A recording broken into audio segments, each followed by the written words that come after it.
What's up? What's up? How you doing? Peekaboo. Peekaboo. What's up, people? What's up, homeboys? Fucking exhausted. I was fishing 2 out of the last 3 nights till 4, 5 o'clock in the morning. Let me clean this up a little bit.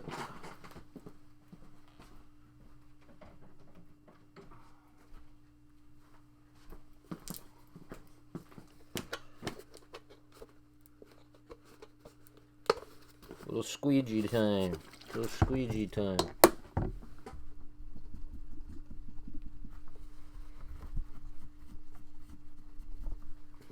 Tell you what, the old man is getting old. I'll tell you why. I can't hang like I used to, man. Them 2 nights out there, lack of sleep.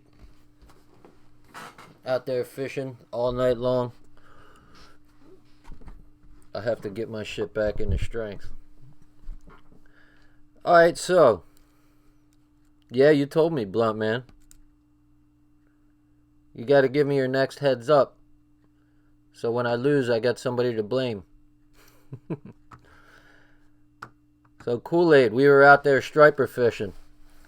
Me and a buddy. Out there at the secret spot. Which shall remain secret. And we were killing them, dude.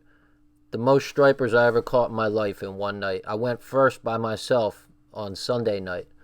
Was there till 4 o'clock, 5 o'clock in the morning. All by myself, all alone. I tied up to the magic spot. Was out there. I caught 18 stripers, and I was able to keep 5 of them. Because I had a couple friends with me. So, yeah. Last game was all about 15. Yeah, dude, it was badass. So then I took a friend of mine last night to the magic spot. And between the 2 of us, just about every fucking cast. Fish on! Fish on! And we were just catch and release, catch and release, catch and release, catch and release. We must have caught close to 40 stripers. They were all like, like this. Some were of size. So, yeah, dude, it was so much fun. My fucking hands are raw. Look, I got cuts on my fucking fingers and shit. All fucked up. It's alright, it's worth it. So I got meat now. Alright, so let's take a look at what we got. Last time we were talking about all these gas scams. With the Russian mafia guy, this guy Beluga whale. So, let's just start right here where it says whatever. Whatever it cost him in revenue, Marat was grateful to have the Italians on his side. Marat was, that's Marat Beluga.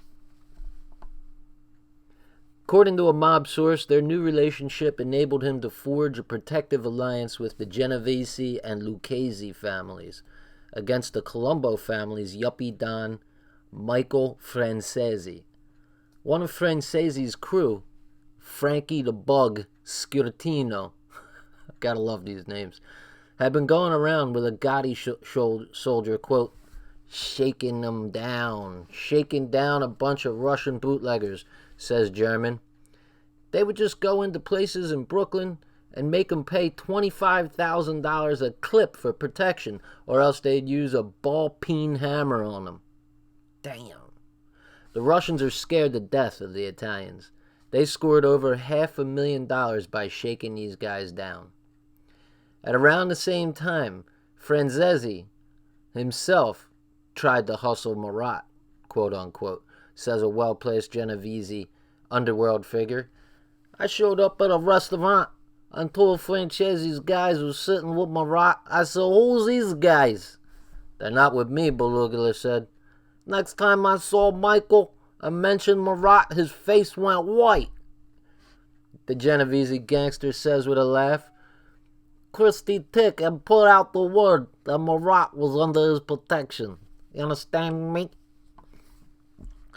When in 1986 the Brooklyn office of Belugula's company, Platinum Energy, was riddled with Uzi submachine gun fire, killing one of Belugula's bodyguards with 8 shots in the chest and 2 in the head, it was the Italians who came to Belugula's aid. According to law enforcement sources, the shooters were 2 Russians, Michael Vox and Vladimir Reznikov, who were disgruntled because Belugula had sold them invalid state gasoline distributor licenses. Belugula told me the shooting was an attempted robbery. A short time after the Platinum Energy incident, Reznikov, an infamous Brighton Beach hitman, stuck a gun in Belugula's face outside the Odessa restaurant and demanded $600K and a partnership in his bootlegging empire. Belugula was so frightened by the assault that he suffered a heart attack but refused to go to the hospital. Instead, he persuaded his doctors to set up a makeshift intensive care unit in the bedroom of his fortress-like mansion, whose sandstone spires bristled with gunmen. We went to Marat's house. I remember seeing Marat in bed, hooked up to all kinds of machines. Anthony Gaspipe Casso, a Lucchese mob boss turncoat, recalled. On June 13, 1986, Reznikov was lured to the Odessa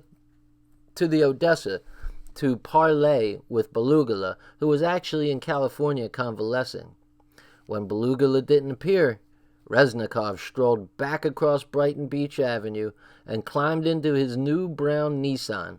Suddenly, Lucchese soldier Joe Testa emerged from behind a car and pumped 6 bullets with a .380 automatic handgun into Reznikov's arm, leg, and hip.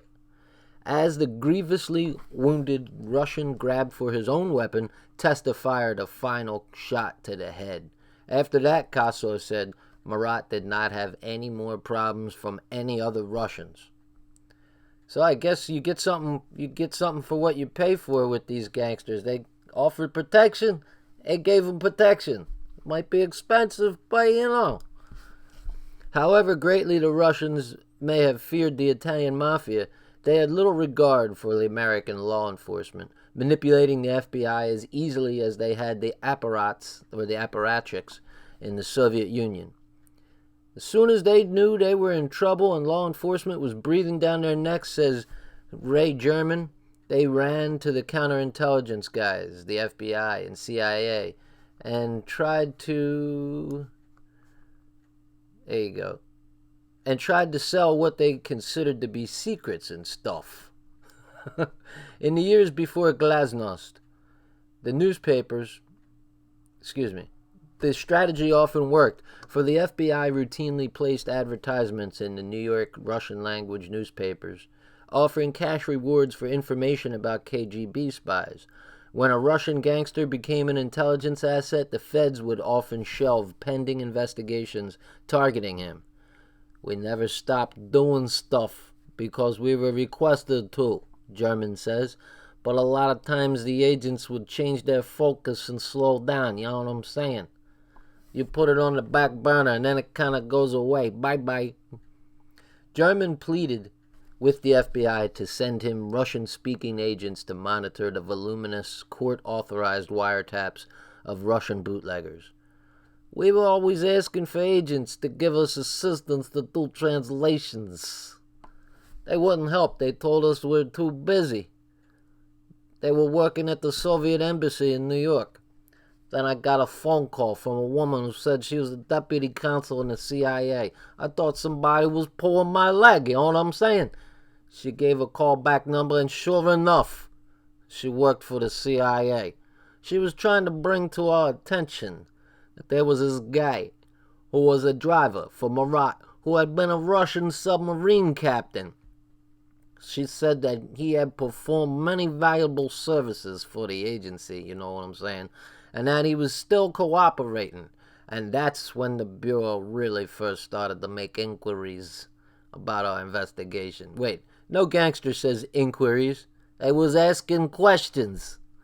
When the court-advised wiretaps revealed that Belugula and his comrades were major players in the bootlegging business, the Bureau suddenly gave us an agent full-time who had a Russian background and who had counterintelligence training, German explained. The intelligence community's interest in Belugula was undoubtedly heightened by his many friendships with KGB spies, corrupt third world despots, and international terrorists. Exploiting his connections with the Russian criminal diaspora, Belugula had been forming criminal networks with outposts in Russia, Europe, and Asia. In a typical transaction that exploited this international reach, his henchmen would buy automatic weapons in Florida, move them up the East Coast to New York, and ship them to the Soviet Union, where firearms of this sort were extremely difficult to come by. But these were relatively small ventures for Belugula. From Brighton Beach, he and his cronies virtually ran the small, diamond-rich West African nation of Sierra Leone, whose president, Joseph Moma, allowed the Russian mobsters to set up a global smuggling and money laundering operation there. Diamonds smuggled out of Sierra Leone were transported to Thailand, where they were swapped for heroin, which was then distributed in Europe by Belugula's close friend, Efim Laskin, these fucking names, who had been deported by the United States as an undesirable in 1986 and who had been arrested for illegally importing weapons and explosives to the Red Brigades in Milan. The Russians even brought Genovese crime family members to Sierra Leone, where, among other activities, they plundered diamond mines with the help of corrupt tribal chieftains. The Italian gangsters, who helped bankroll MoMA's 1985 presidential campaign, MoMA 85, became so prevalent in Freetown that when he was sworn in, a contingent of Genovese Goodfellas stood proudly in the dais next to Belugula under a fierce tropical sun. So they're standing in the dais. What is that? Is that like some kind of, the fuck is a dais over here? Some kind of, I don't know, courtroom or some kind of, isn't a dais the, with a podium that you speak at? Let's see. Oh, a low platform for a lectern, seats of honor, or a throne. All right. I wasn't too far from the truth. Not too far from the truth. All right, let's take a look. Hey, hello. Gonna say hi to everybody real quick. What's going on, my peoples? Blunt man. Farrakhan said they control the sport, huh? Wow. Marge Talica, hanging tough. Marge Talica, you're always there for me, Marge. It gets me all emotional. I think about it. You were there for me. Evening, Goodwitch. Good to see you around. Alright. Maybe we'll get a couple more, maybe not. I'm gonna finish this third chapter. If it fucking kills me. Better be careful what I wish for. Belugula's main contact in Sierra Leone. Oh, don't turn the page. Hold up a minute. Belugula's main contact in Sierra Leone. Whoa, where am I? Was Shabtai Kalmanovich. These fucking names, they're killing me. But it's good practice. Shabtai Kalmanovich, a charming, tanned Russian-Israeli entrepreneur. The two hatched numerous deals together, including one to import gasoline to Sierra Leone, which was brokered through the Spanish office of Mark Rich by Rabbi Ronald Greenwald. Oh, who pardoned Mark Rich? Can anybody? Bonus questions. What president, on his last day in office, pardoned Mark Rich? What's up, gun noob? Clinton. There you go, Marge Talica. Boom. Extra credit. You don't have to do any homework now. You're good. Let's see here. Got it. Kind of tough to fit that on the screen there. Here we go. Kalmanovich's Freetown office was a prized listening post in a city with a large, prosperous Afro-Lebanese Shiite Muslim community in close contact with Lebanon's then-warring Shiite militias. It was only later that Mossad discovered that Kalmanovich was not as valuable an asset as it had supposed. In 1988, he was arrested in Tel Aviv and charged with being a KGB spy. So here you go. You got Mark Rich. He was, I think, an oil guy. You've got all these Israeli operatives. You got Mossad guys. You've got these Russian gangsters, the Italian gangsters. You got these Sierra Leone corrupt politicians. I mean, it's just a fucking underworld. This is what we're talking about, the underworld. So, Yitzhak Rabin, then defense minister, said he was almost certain that the Soviets had passed on information obtained from Kalmanovich to Syria and other Arab countries hostile to Israel. Wolf Blitzer, at the time a correspondent for the Jerusalem Post, reported speculation that sensitive material stolen by Israeli spy Jonathan Pollard, who was pardoned by Obama, was passed on to the KGB by Kalmanovich. Alright, so Mark Rich, pardoned, I think he's Jewish, right? Of course, he's got to be Jewish. Pardoned by Clinton. Pollard, one of the worst spies of all time, pardoned by Obama. Connected with Israel.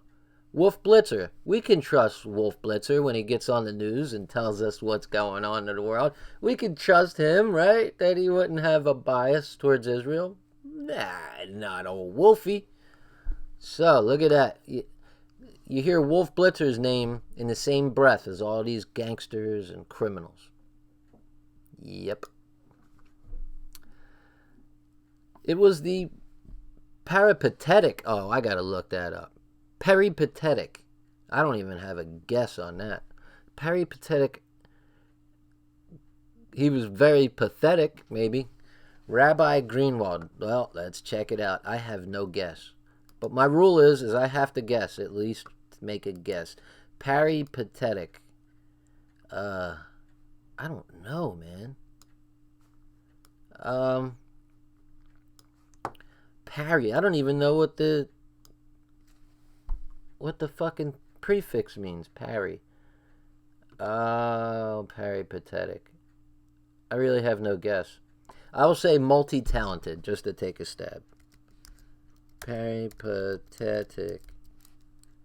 Traveling from place to place, in particular working or based in various places for relatively short periods. Okay, so it's somebody who's transient, who works and travels all over the place.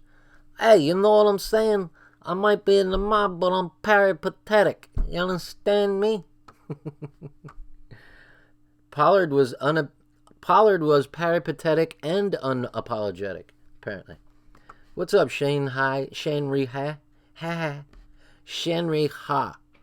Shangri-Ha. I don't know. But I think one time you told me it was Shane, right? Shangri-Ha? Alright. Enough tongue twisters. Here we go. So, it was the peripatetic Rabbi Greenwald, this guy travels everywhere, who introduced Kalmanovich and Belugula to money-making opportunities in Africa.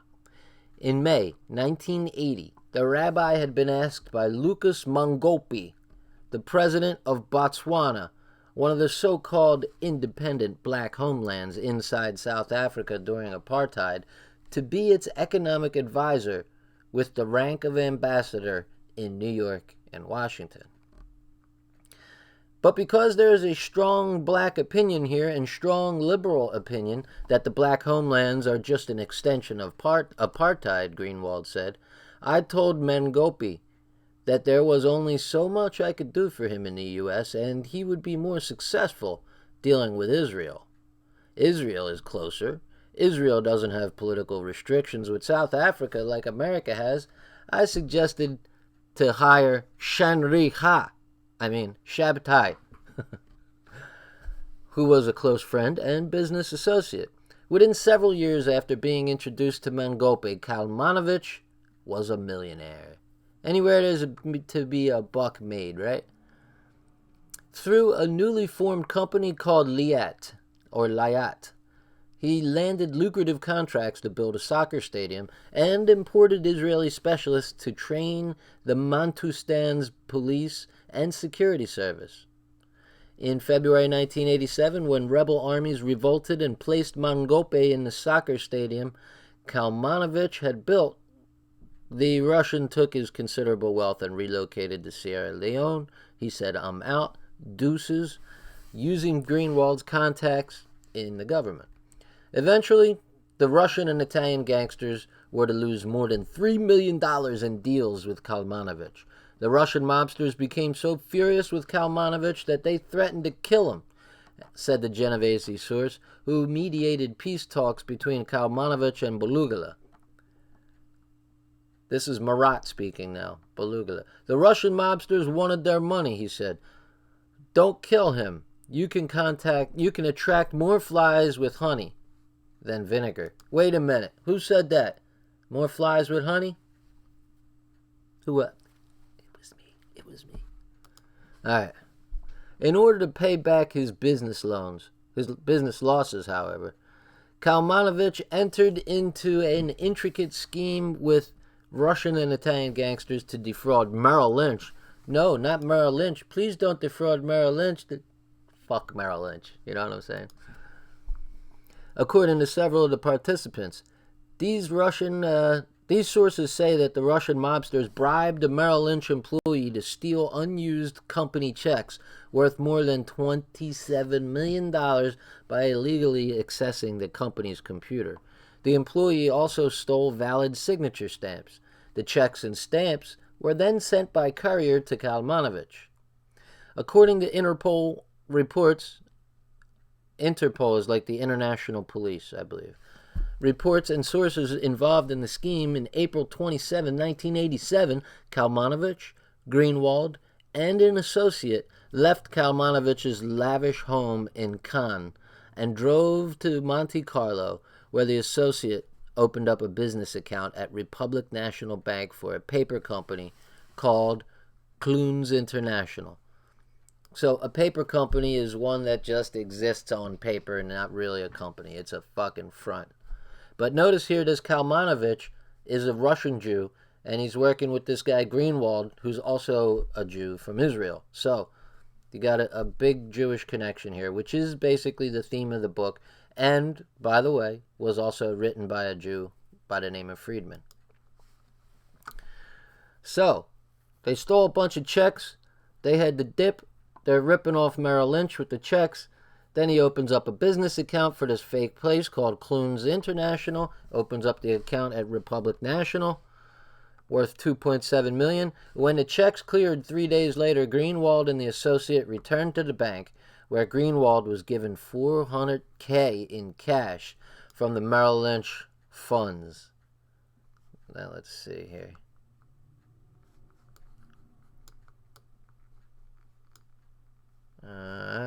Don't mind me.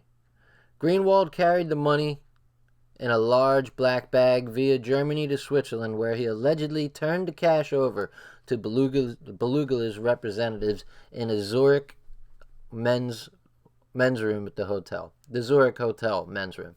According to the scheme's participants, Greenwald was paid $50,000, an allegation the rabbi flatly denies. What are you talking about? I didn't take no money. I didn't get no money. What are you talking about? That's, by the way, that's an Italian Jew. I think that was that impression.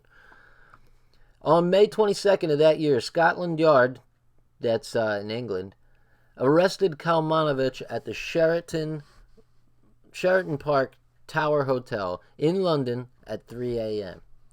It found 3 rubber stamps used to endorse the checks in Kalmanovich's room. Earlier that day, Kalmanovich had lunch with Yuri Lubrani. See, I don't understand. Why would you say they had lunch? Why don't you just say they had lunch? We already know it's past tense because it's had. What do you mean had? Come on, man. Can I get a witness? Man, Jesus Christ. What's up, Mile High? I've been fishing my ass off. That's what I've been doing. Killing them. I caught so many fucking fish, my hands are sore from taking the hooks out. While Kalmanovich was being led away in handcuffs, Greenwald, who was also staying at the Sheraton, threw his bags together and, without paying his bills... Wait a minute, I didn't even finish that last sentence. Earlier that day, Kalmanovich had lunch with Uri Lubrani, the head of Israeli intelligence, although I said it in an Italian way, in South Lebanon, according to a source who attended the meeting. While Kalmanovich was being led away in handcuffs, Greenwald, who was also staying at the Sheraton, threw his bags together and, without paying his bill, caught a Concorde flight back to America, according to the FBI and an associate of Greenwald. Greenwald returned home just in time for the Friday night Sabbath meal. I don't want to miss my Sabbath meal. I could do anything, but I'm not going to miss the meal. You know what I'm going to tell you. Oh, Blunt Man. Skull and Bones, baby. Yeah. 3 a.m., 3:22. May 22nd, Skull and Bones, whatever 322 means. I know they got that shit on everything, but nobody knows what it means. So, hey Kunta, you remember when they were doing that interview with George Bush? And it was the guy who died not too long after that. And he says, well, what's up with the secret? Skull and Bones, he's like, I don't know. And he's trying to be stupid. And they asked John Kerry the same thing when they were both running for president. Here's two guys running for president, and they're both from Skull and Bones. So no matter who wins, Skull and Bones wins. Skull and Bones, by the way, was started with opium money back in 1832. Maybe that's what the 3-2 is. I think it was 1832, something like that, by the Russell Trust. The Russell Trust is who owns Yale, pretty much. They run shit. And guys are criminals, thieves from the beginning. They're the ones still running the drugs today. Opium and shit. And John Kerry, he was like, so what's the secret about the Skull and Bones? He's like, it's a secret, so I can't tell. Put him out of his fucking misery. In 1986, wait, did I finish up here? Here we go. So Greenwald got home just in time to have his Sabbath meal. Wow, I feel so much better that he had that done. Kalmanovich was extradited to America to stand trial on fraud charges. The FBI questioned Greenwald 3 times, but didn't arrest him. Greenwald rounded up a select group of prominent Americans and Israelis to provide character references, including New York Republican Congressman Benjamin Gilman. That sounds overtly Jewish. Gilman. I'm just going to take a guess.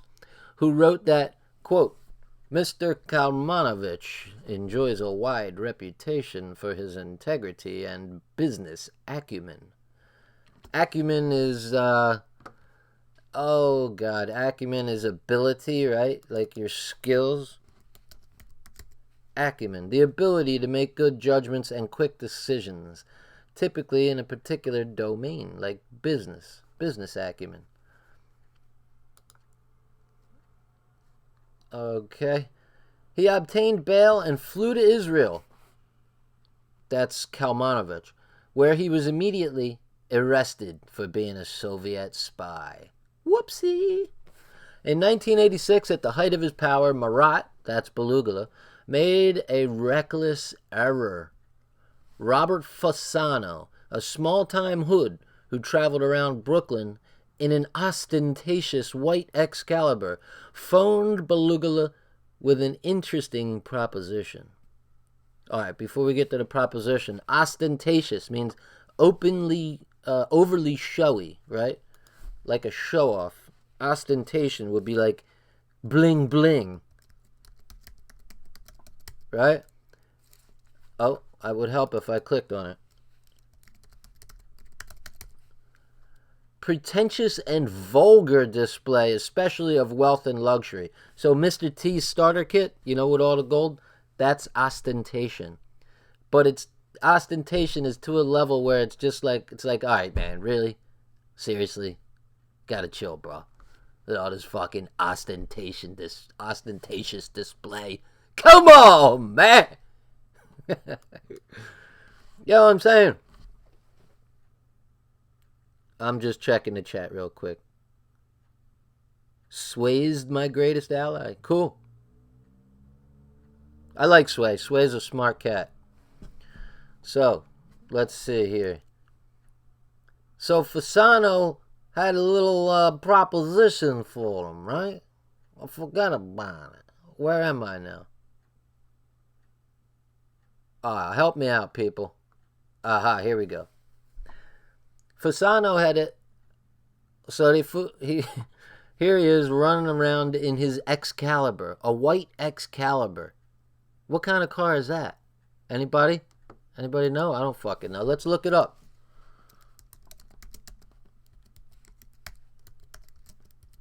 Car, let's see. See if we can find that shit. There you go. Oh, shit.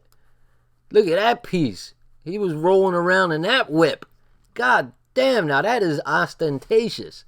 See the chick with the dress over here? Yeah, that's ostentatious. That shit looks hot. I like that shit. Wow, look at that fucking piece. Got the spare tire on the side. Pimping. Alright, let's get back to the text.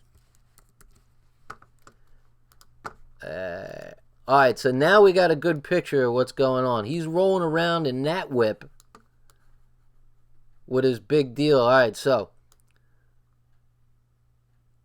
this small-time hood named Robert Fasano, he's traveling around Brooklyn in this white Excalibur, this fucking badass whip, and he calls up Beluga with an interesting proposition. Fasano had obtained the numbers of 24 Merrill Lynch credit cards with 6-figure authorization codes. Fasano had also had sheets of white plastic and a machine that could emboss the stolen numbers on dummy cards. That's like to punch the number in. So, wow, they're making fake credit cards. That's where that's going. All he needed was to use the material. Was some cooperative merchants who would agree to accept the phony cards to charge merchandise. The merchants would get a cut, though, of the goods. Though the goods. Do you see the way that was written? The merchants would get a cut, though the goods, of course. Don't they mean? Oh, wait. No, I see. I'm reading it wrong. The merchants would get a cut, though the goods, of course, would never leave the stores. There you go. I finally got it. At a meeting with Fasano, Beluga agreed to introduce him to Russian merchants in New York and Philadelphia. He then instructed 2 of his henchmen to accompany Fasano to the stores. So they cut a guy in. They get a store owner. They say, "Oh, you're gonna take these cards, but we'll cut you in." Wink, wink.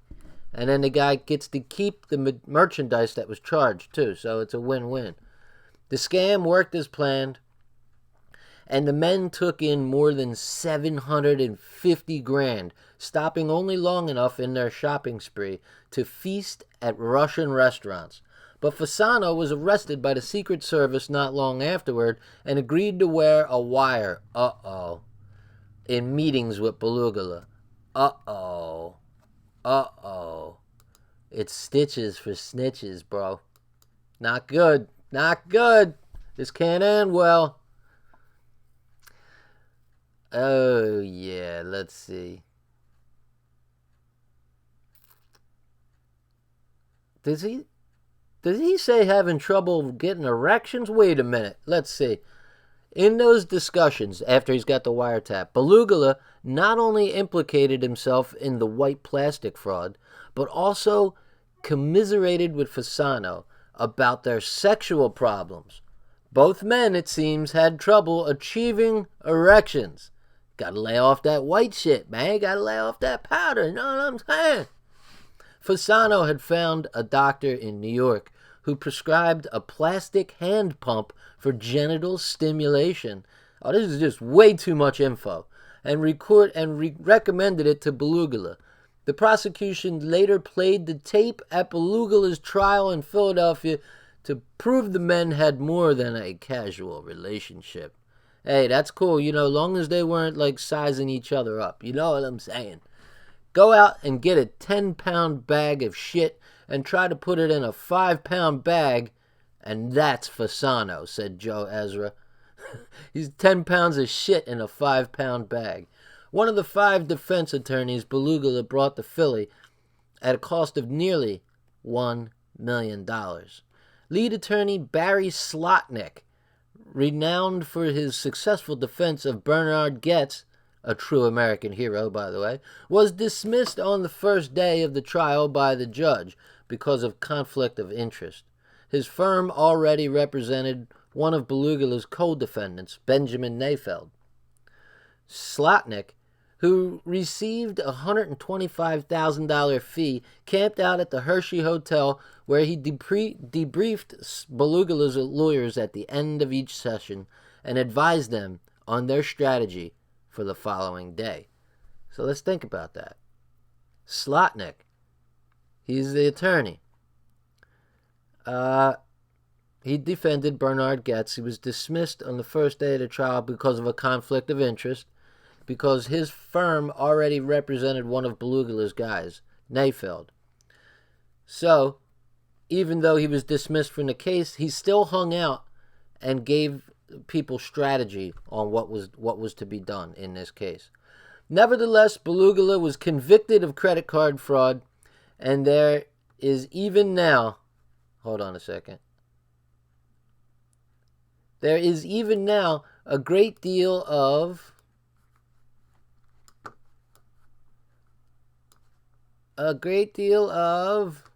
rancors like bad feelings among Belugula's defense team. Let's take a peek. Rancor, is that like hatred or is it just ill will? Let's take a look at rancor. That's a good song of a friend's home band. That's a song of one of theirs. I like it. Bitterness or resentfulness, especially when long-standing. Fucking rancor. It's when you can't stand a motherfucker. Some charge that Slotnick's backseat lawyering hurt the case. Others claim that one defense lawyer received a large bribe to fix the trial. Marat himself believed that the money was being used to grease the system. After his conviction, Belugula was taken by Rabbi Greenwald to attorney Alan Dershowitz. Oh, good old Alan fucking Dershowitz. That guy's such a fucking prick. Oh, don't even get me started.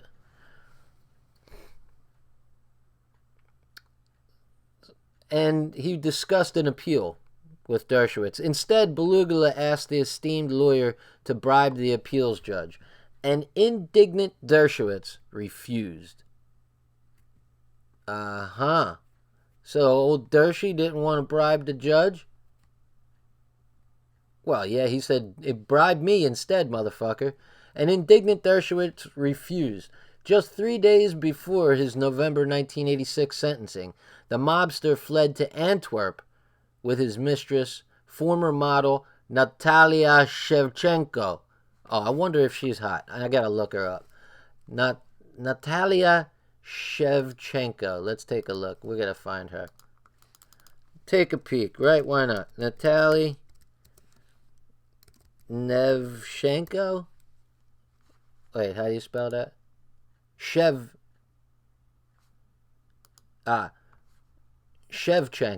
Gotcha. Shevchenko. Alright, let's peep her out real quick. This is for the boys in the audience. Let's take a look. She better be hot after all this searching. This is regulation. Regulation. Let's see here. I guess that's her. There she is, right there. I guess that's later on. That's probably nowadays. I mean, if she's older, she looks pretty damn good there, actually. Is that her back in the day? There you go. That's probably what she looked like back in the day, right there. Little young cutie. Alright, cool. That's who he was running with. Alright. I'm so slow at this shit. Former model Natalie Shevchenko. I can tell why she's a former model. Know what I'm saying? Nah, just fucking with you. Secret Service agent Harold Bibb admits he feared that Beluga would turn rabbit after the government rejected the crime boss's offer to ferret out Soviet spies in Brighton Beach in return for setting aside his conviction. In addition to protecting the president and former dignitaries, the Secret Service investigates credit card fraud and counterfeiting. Ironically, Bibb, the Secret Service agent Harold Bibb, a born-again Christian from Tennessee, had once been assigned to the security detail protecting Israeli cabinet minister Moshe Dayan during U.S. fundraising trips on behalf of Soviet Jews in the early 1970s. Okay. Confession time. I was a born-again Christian too, about half my life. When I was 9, I was saved, and it was about 25 when I finally came out and said, I don't believe this anymore. I believe in God today, though, in the form of a creator. We all have a creator, right? Earth was created, the sun created the earth, the sun was created by our galaxy was created, it was created by nature. Beyond that, I don't know. And that's what God is to me, the mystery that is the universe, the creator of all things, nature. Except I don't pray to my God. My God creates without knowledge, creates unconsciously, and it doesn't interfere in life. My God is just the creator, and my feeling is nature was never really created, it just always was. So my God is the eternal, infinite thing that always was, and is the reason why your humble host, Uncle Shmeal, is here today. Thank you, God. Alright, that's it. Now you guys know my religion. Alright, let's see. He had now been given the task of hunting down the most dangerous of those Soviet Jews, the godfather of the Russian mob. Alright, let's take a look at the Chatsky. Looks like a dude. Damn, Kool-Aid. That's fucked up. But I ain't mad at you. You know what I'm saying? Oh, you're killing me, bro. It said stink. It said stink, right? Instead of Shevchenko or whatever the fuck. Let's see what's going on in here. Oh, by the way, I forgot to put my mug up on the fucking thing. Stitches get snitches unless you're fingering Jews and their crimes against humanity. I try not to imagine fingering Jews. I had a couple Jewish girlfriends, but let's not talk about that. Nebula Beatniks. Yeah, if you're not total boomer tech. Alright, let me just put this to rest about boomers. Alright. My mom was born in 1946. That was the first year of the boomer generation. If you were born between 1946 and 1955, you're a boomer. But today, everybody thinks a boomer is just someone who's older. Like if you're over 35, you're automatically a boomer. Let me explain something. Boomers are 64 years and older. Alright? That's a boomer. Boomers are not 40-year-olds. Alright, I just wanted to put that to rest. Let's see here. So yeah, when Truth talks about his boomer tech, he's getting about half the age of a boomer. But I know what he means. Cops and all that shit and although there was nothing to find, let's see. Levels of loyalty. Sister R is questioning me. Let's see.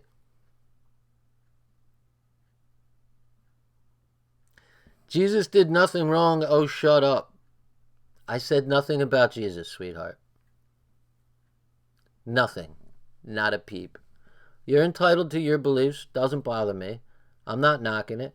I was a born-again Christian. And by the way, I've read more of the Bible than 99% of Christians. Christians like to turn to their favorite passage in the Bible, and they're like, oh, for God so loved the world that he gave his only begotten Son, that whosoever shall believeth in him shall not perish. And they only read little clips of the Bible. But you got to read the whole fucking thing to get an understanding of what's in there. How do you dedicate your entire life to a book you haven't read? Oh, yes, I believe in the Bible. Have you read it? No. So how the hell do you dedicate your life to a fucking book you haven't read? You gonna tell me about Jesus? I know more about Jesus than 90% of all Christians. Alright, let's be nice. I have no problem with you or your religion. It's just that sometimes Christians get a little weird. I was one. Believe me, I know. Maybe we'll just call you Sister Christian, like that group that made that song. Sister Christian, oh, the time has come. And you know you're not the only one that believes in God. Alright, that's enough of that. Any news from HT? I got me a beej from a J when I was 20. Can't complain. Okay. I'm not mad at you. Late boomers, born in the early 50s and early 60s. No, there's no late boomers. It's 1946 to 1955, and that's it. After that, you're not a late boomer. You're not a boomer. You're just not. You're like the sons and daughters of the boomers. The idea of the boom was when all the men came back from World War II and started getting busy, and there's this explosion of babies. When did the war end? 1945. When did all the babies start coming out? 1946 to 1955. But I get it. I know what you're saying. Shan, I think Shan's a real boomer. Let's see. Year of birth, 46 to 64. That's not what I heard. 1955.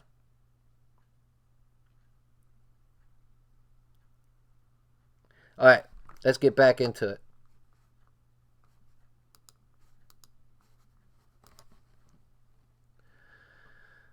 All right, where are we? So what's going on here? Secret Service agent Bibb said he would turn rabbit. That means he'd run. If they were trying to go get him, if they offered him to work for them undercover, that he would just dip. And I wouldn't blame him. So, I don't know why they felt need to mention that he was a born-again Christian. But maybe it'll come up later. So, he was on... This guy, Bibb, used to be a guy assigned a security detail for Moshe Dayan. And you guys remember what we talked about with the Soviet Jews in the early 70s with the ADL that got that Food for Jews program going? And most of the Jews ended up going to the United States and Western Europe instead of Israel, like the ADL wanted them. There were a lot of Jewish organizations in America that wanted them to come to America, and there are some organizations like the ADL that wanted them to go to Israel. So there's disagreement there. All right, so now, this guy Bibb, this born-again Christian from Tennessee, had been given the task of hunting down the most dangerous of the Soviet Jews, the godfather of the Russian mob. Yeah, you could have that job. Thank you very much. In February 1987, 4 months after Beluga left the country, Bibb tracked him down in Johannesburg, South Africa, where he was living with his mistress and her daughter, who had enrolled at a local university. You have to understand how to chase a fugitive, Bibb explained in his Spartan Secret Service office in Memphis. You either find the hole they're living in, you find the people that they're talking to, or you find out how they're getting funded.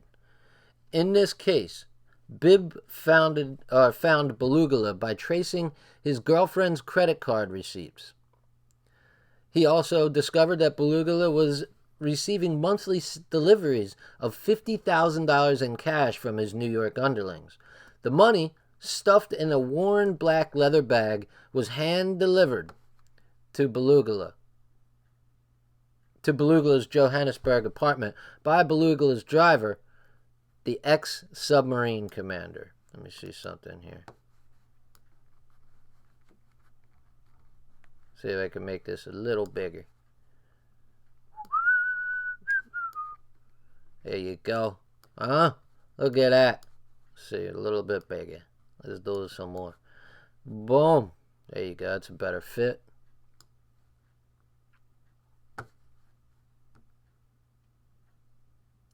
So, Bibb was tracking him in Johannesburg. They're looking for him now.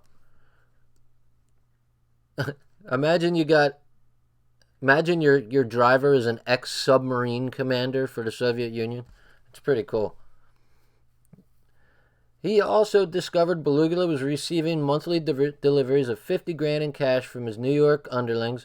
The money, stuffed in a worn black leather bag, was hand-delivered to Belugula's Johannesburg apartment by Belugula's driver, the ex-submarine commander. Bibb had intended to tail the driver to Belugula's hideout, but the Secret Service was too cheap to pay for his plane ticket, the agent said. So he contacted the security officer at the American Embassy in Pretoria, who in turn alerted the police, supplying them with photos of the driver and Belugula. However, However, Bibb suspects that the constable who was dispatched to make the arrest let Belugula go free when the Russian handed him the monthly payment. Oh shit. $50,000? Yeah, I could turn a blind eye. $50,000 in the late 80s? Oh yeah. Again with his mistress in tow, Belugula next fled to Sierra Leone, where he bought Sierra Leonean and Paraguayan diplomatic passports for 20 G's. Bruno. Nice. What is that? Is that the same old Bruno from what the fuck's the channel? I can't remember now. Gooey's in the Hood. Is that you? The same Bruno? I'll wait because it's a little bit of a delay. Yeah, okay. What's up, Bruno? Nice. Good to have you here, man. Alright, let's see. Where are we at? So, Belugula's on the run. And he's getting passports to fucking Sierra Leone. He wants to go to Paraguay, which, for you nerds out there, is one of the only 2 landlocked countries in South America. Yeah, I know. I got useless information coming out my ears. Let's see here. Over the next 3 years of Belugula's exile, he jetted to 36 separate counties or countries, including Switzerland, Paraguay, and Hong Kong, where he worked in the jewelry business, according to the Genovese family figure close to him. Bibb even heard that he was once spotted playing craps in Atlantic City. Oh, Atlantic City. Atlantic City in the house. Frantic City. There you go. We got a shout out, Kool-Aid. Finally, on February 27th, 1989, an especially alert border guard at the Frankfurt airport recognized the Russian Godfather from his picture on the Red Notice, the wanted poster distributed by Interpol. After being apprehended, Belugula claimed, "It's very difficult to be a fugitive. I can't see my family. And the next year, I started to work in the open. I wanted to get caught." Damn. Belugula's close association with Efim Neskin earned him detention in a maximum security terrorist jail in Germany. One of his cellmates was Mohammed Ali Hamadeh, the Lebanese who hijacked TWA Flight 847, during which a Navy SEAL was brutally murdered. Damn. Imagine you got that dude as your celly. Next, the New York Times reported that during his extradition hearing, rumors circulated about a large bribe that was to be paid to free the Brighton Beach mobster. Alright. The Times also noted that according to informants cited in the U.S. intelligence reports, Belugula may have had connections to Soviet intelligence, a charge Belugula denied in a sworn statement to the FBI. Meanwhile, in New York, Barry Slotnick met with U.S. Attorney Charles Rose, hoping to broker a deal that would keep Belugula out of an American jail. Belugula proposed setting up a company in Europe to entrap traders in stolen American technology.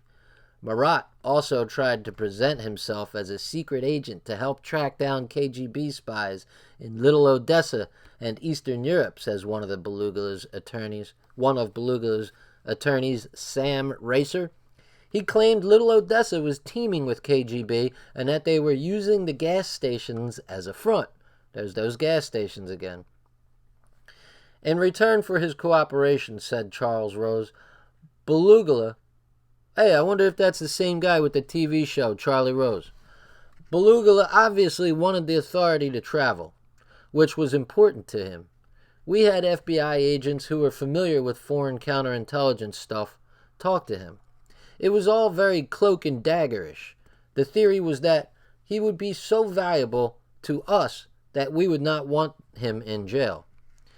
We never really paid much attention and said we wanted to prosecute the guy. Probably a good move. In December 1989, federal marshals were wearing flak jackets and they escorted Belugula aboard a C-5A military transport bound for New York, where he was placed in the tomb-like Metropolitan Correction Center to await sentencing for his 4-year-old conviction on credit card fraud. Yo, Bruno, I know you're in Long Island, I believe, right? How's that prison? You ever heard of that? Metropolitan Correctional Center? Yeah, Barry White says Rose is CIA. So's all those fucking media types. All of them. Rhode Island, yeah. You heard of it? Okay. Cakewalk. Barry says a cakewalk. All right. I believe you. I mean, it's not like you're in San Quentin. It's not like you're in Rahway or something. So, what's he say?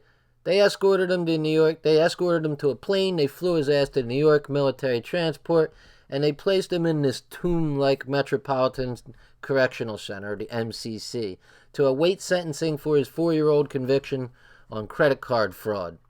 He called me from MCC crying. Why am I in solitary? Recalls Sam Racer. According to Racer, a contact in the Bureau of Prisons told Slotnick that a group of terrorists from Europe was in New York to break Belugula out. His rescuers never appeared, however, and Belugula received an 8-year sentence for the credit card fraud. In November 1992, he was sentenced to an additional 10 years for evading federal taxes on the sale of 4 million gallons of gasoline. This was supposed to be a haven for you, declared U.S. District Court Judge Leonard Wexler. It turned out to be a hell for us. Belugula was domiciled in Lewisburg Federal Penitentiary, situated on 1,000 acres of rolling Pennsylvania farmland. The shady, tree-lined blacktop leading to the prison from the highway looks like the entrance to an elite country club. The maximum security prison, however, is a vast stone fortress with 30-foot high walls and 8 gun turrets bristling with automatic weapons. Belugula shared a dormitory room with 36 dope dealers, rapists, and murderers.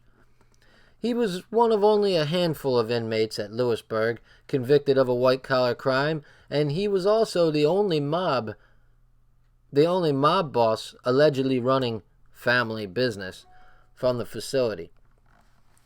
I'd always heard Belugula described as a man of King Kong-like proportions, but when prison guards ushered him into a smoky ground floor visiting room dressed in an orange jumpsuit and bound in manacles and chains, he looked haggard. Anybody know what haggard is? Haggard is when you're all run down and disheveled looking. Let's see. Haggard, looking exhausted and unwell, especially from fatigue, worry, or suffering. Okay, perfect. The guy who wrote this book, perfect vocabulary. How about disheveled? Disheveled is to make someone's hair look all fucked up, right? Untidy. Okay, so haggard is a better word then, for sure. That's why he's the fucking author and I'm the narrator. So, he was once described as King Kong, but when they put them fucking oranges on him and dragged him out in manacles and fucking chains and all kind of shit, dude looked a little different. Haggard, in fact. He sat down heavily, a thick chain wrapped snugly around his soft paunch, and lit a Marlboro with yellow-stained fingers. Now, I'm going to guess paunch. Paunch is your stomach, around your chest, or stomach. P-A-U-N-C-H. There you go. A large or protruding abdomen or stomach. See, I don't like letting words go by that I don't understand, because then I don't understand what the fuck I'm reading. And I want to understand what I'm reading. So he lights up a fucking smoke with his chain around his chest and his stomach. It was his 25th wedding anniversary, and Alexandra, his tall, elegant, blonde wife, was in another waiting room. She was in a foul mood. Prison authorities had just told her that Belugula had been receiving visits from his mistress, Natalia Shevchenko. We already looked up Natalia. Should we look up Alexandra? What do you say, boys? Let's see. Yeah, let's look her up. Why not? I'm fucking bored. Let's see here. We go here. No, we go here. And we go there. What was her name? Alexandra Belugula. Let's see if she's under Alexandra Belugula.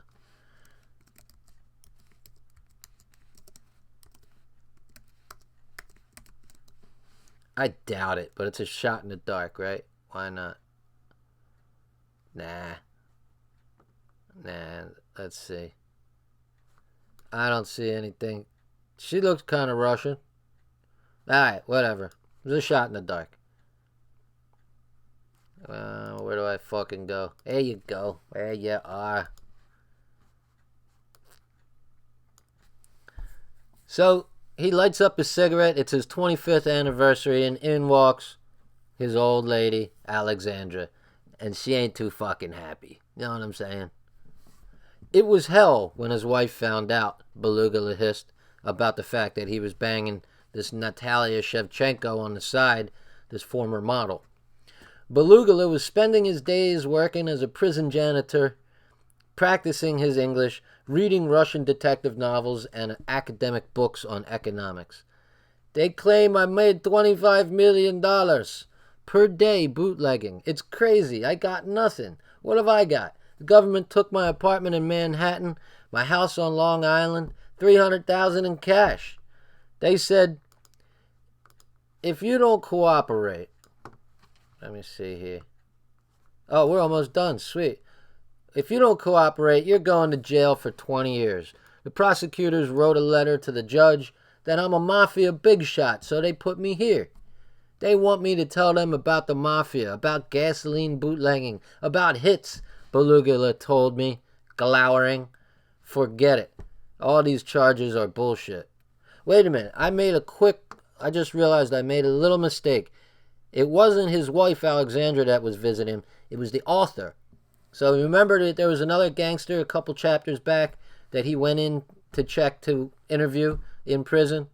Which a guy in prison, he's happy to get the fuck out of his cell to get interviewed for a fucking hour or two. Happy. More than happy. That janitor job he's got, get a job. If you could do a job in jail, you're fucking lucky. I've never been in prison, but that's what I would be doing. I'd be looking for a fucking job. So, his old lady wasn't in there. He was telling this author about his old lady. All my life, I like to help people. Oh, wait a minute. They want me to tell them about the mafia, about gasoline, about hits, Beluga told me, glowering. Forget it. All these charges are bullshit. All my life, I like to help people. Just because a lot of people come to me for advice, everybody thinks I'm a boss. I come to America to find work, to support myself, and to create a future for my children. Okay, alright, that's a whole line of shit right there, ain't it? Beluga, who was eligible for parole in March 2003. I think this book was written right around then. Has not only refused to give the authorities any information about the Russian mob's activities in America, but denies that he had ever heard of such an enterprise. There is no such thing as the Russian mafia. 2 or 3 friends hang out together. That's a mafia? Alright, so let's look up glowering right there. If you see right up there, they want me to tell about the mafia and gasoline, about hits. Beluga said glowering. That's what we call the Manson lamps. When you're looking at somebody like with the fucking Manson lamps and you're heated, you send that signal, you know what I mean? So let's see. Dictionary. Can't we just look up Manson lamps? Glowering. Having an angry or sullen look on one's face, a scowl. So there you go. There it is. Let's see what the next chapter is. Operation Red Daisy. We'll get to it. But guys, I've been fishing the last 2 out of the last 3 nights. I've been fucking killing the fish. Killing it. Fishing till like 4:30 in the morning. Getting like 3 hours, 4 hours, 5 hours sleep. Waking up, filleting fish. It's the life, let me tell you. So, oh, what's up, Bad Goy? How you doing? Goy Power, we got Handsome Truth.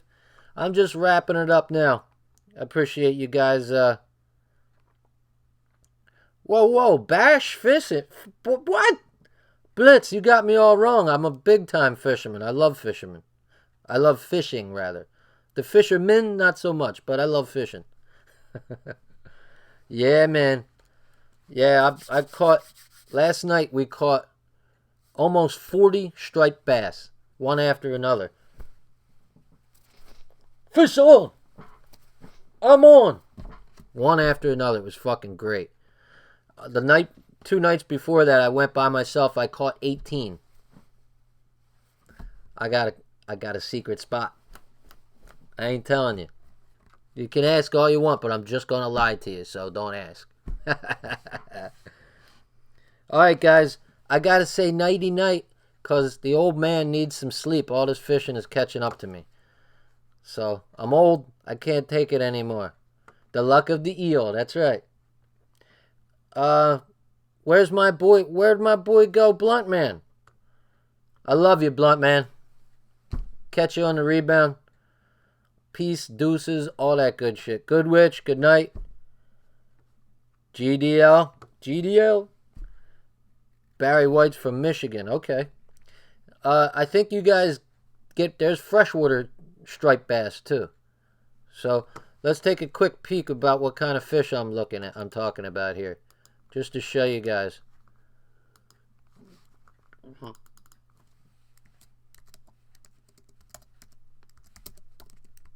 Striped bass. There they are. I didn't catch anything that big last night, but that's what I'm catching. I'll show you about the size I was catching. About like that. That size is about, I caught a little bit bigger than that though. You can tell that's a short fish because of the way he's sticking it out. Like the way he extends it. When you extend it like this for the picture, it makes the fish look bigger because everything in the foreground look. I know all the secrets. I know all the tricks to making a picture look good. Now, if you look at these other pictures, this guy right here, that fish is too big to be holding it forward too far. And look at this one, you know, he's not extending because they're heavy. Some big-ass fucking bass. And that's what I'm after. Those are the ones that suck up those live eels, dude. It's an amazing fish. It's fucking incredible. And I can't get enough of those fucking things. I'm addicted. Look at that cow. Ooh, there's a fucking cow. That's about That's 30 pound plus. The world record is like over 80 pounds. It's like 80 pounds, or right around there. For the longest time since the 80s, the world record was caught in Atlantic City, which is where I'm from. And it was 78 and a half pounds. I had dreams back in one of my 20s, about 20 years ago. I had dreams of catching the fucking big one. Maybe one day. You never know what's out there. Never know. So, fishing is definitely not Jewish. I don't know what that means, but the funny part is the dude I went out with last night, he's Jewish. Fishing ass motherfucker. Yeah, most Jews, I know what you're talking about. The typical Jew, they don't like to get their hands dirty and do rough work and all that shit. Not the case with my boy. He wouldn't be my fucking friend otherwise. Anyway, that's funny. That's funny you said that. He's a good fucking dude. They're not all the same. You can't judge people like that. I mean, you could, but you'd be, selling yourself short. Now, like I said, like I had a talk with Damon, and that's how I am with black people, because I never got close to being with a black person. And all the abuse I suffered at that fucking school at the hands of black people, I don't fuck with black people. I don't fuck with them. It's like the old analogy. There are some snakes that aren't poisonous, but I'm not going to go fucking with them to find out which ones are. You know what I'm saying? Yeah, what's up, bad boy? When we going to get together, bad boy? We got to do something in real life. When are we going to do something? I'm down here in Atlantic City. I'll drive up, meet you halfway somewhere. Or whatever. I'll come up just to fucking hang out and meet you. I don't care. Go have a couple beers, whatever. When are we going to do this? When you did that that live stream from the boatyard, I was like, this is a cool ass motherfucker. 100%. Let's do it. Let's figure that out. All right, well, I'll tell you what. Come up with something, and I'll come your way. Since it's your territory, you figure out something, right? And we'll hang out. Maybe we could, I don't know. Maybe we could go visit the ADL together. A little backup, right? Would you do that again? Maybe we could, we'll buy some books. That book I read before, what was it called? The ugly truth about the ADL, and we'll start passing them out to to people there or something. The ADL. I hate those fucking people. They are so racist. Yeah, we could do the casinos too. I don't play any games except poker. That's all I play. I don't like to play the house. But anyway, we'll figure something out. Get in touch. Message me, whatever. SPLC too. Yeah, I hate those motherfuckers. Southern Poverty Law Center. Like they care about Southerners. Like they care about white Southerners. Man, I gotta look into them, find out how they got started. Maybe there's something I could read about them too. Alright, so once again, the next chapter is Operation Red Daisy. What could that be about? Well, we'll have to wait till next time to find out. Alright, guys. I'll catch you next time. I will catch you on the rebound. Peace. Don't ever stop. No matter who's a shill, no matter who's fucking controlled opposition, it doesn't matter. Just keep making content. That's all you gotta do. Catch you later.